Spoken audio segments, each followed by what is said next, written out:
Bonne prestation. On regarde Tokyo, l'étendue de la ville, il n'y a plus de place. Donc il faut construire. Et ils commencent à construire sur l'océan, sur la mer.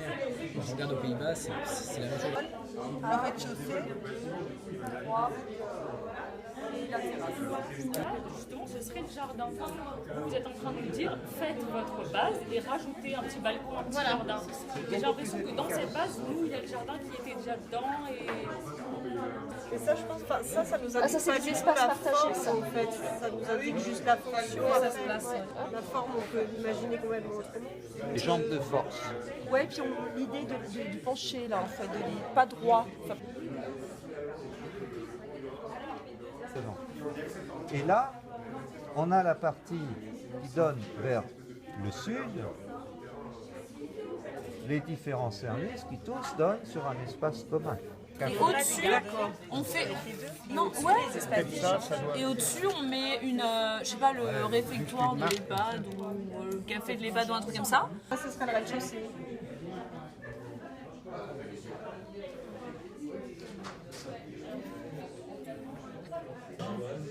Et qu'on mettait l'atelier un peu plus en arrière, ce qui nous ferait gagner en largeur. On aurait quelque chose avec le café, quelques petits jardins et la terrasse entre les jardins, donc du coup les gens peuvent aller. Alors, une circulation par là. Une circulation par là. Extérieur. Ouais. Mais pourquoi elle n'est pas vitrée? Ah si, elle est vitrée. Mais vous avez été rhodoïde. Non, mais ça c'est juste pour le. Voilà, pour délimiter les espaces. mais les surfaces. Joli ou quelque chose de pratique, les deux en fait, parce que j'ai l'impression de réfléchir à la fois. Et si tu mets Si vous mettez un. Pour l'instant, je vous dérange. Je pense que vous pouvez vous en sortir. Mais à quel endroit je vais pouvoir casser mes lignes qui me gênent? Et pas. Une partie sur l'eau et l'autre sur la terre. C'est un avancement dans l'eau comme ça pour surpiloter, vous voyez, pour mettre la marina en dessous. Tu disais la rampe d'eau, ça représente quoi les carrés blancs?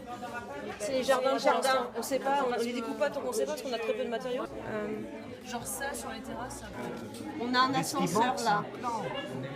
On a un ascenseur là qui peut donner sur 2 ou 3 portes.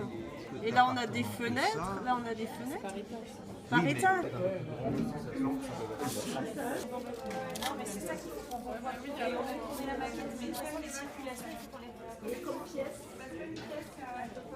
on met une colle chaude là, et on colle ici comme ça. C'est un immeuble à usage mixte, à la fois pour des services d'aide à la personne et des habitations. Donc on a des habitations du 1er au 5e étage qui mêlent à la fois des habitations à usage permanent, des habitations temporaires pour les sans-abri et les migrants isolés ou bien en famille. Et chaque appartement possède un petit jardin privatif. Au niveau des services au rez-de-chaussée, on a le centre d'accueil et d'hébergement. De ce côté-là, on a des ateliers qui visent l'intégration sociale et professionnelle des sans-abri et des migrants. Et du côté droit, on a un café, une cantine avec une terrasse. C'est des contraintes de place, des pénuries de logement, le besoin de services de proximité et aussi de verdure et des animaux. Donc notre idée de base, c'était d'aménager un pont qui permettrait d'associer ces différentes contraintes. Un lieu vivant créé en immersion totale dans la forêt. L'objectif est double. Premièrement, de permettre aux élèves de sortir de l'univers bétonné des villes pour reprendre contact avec la nature.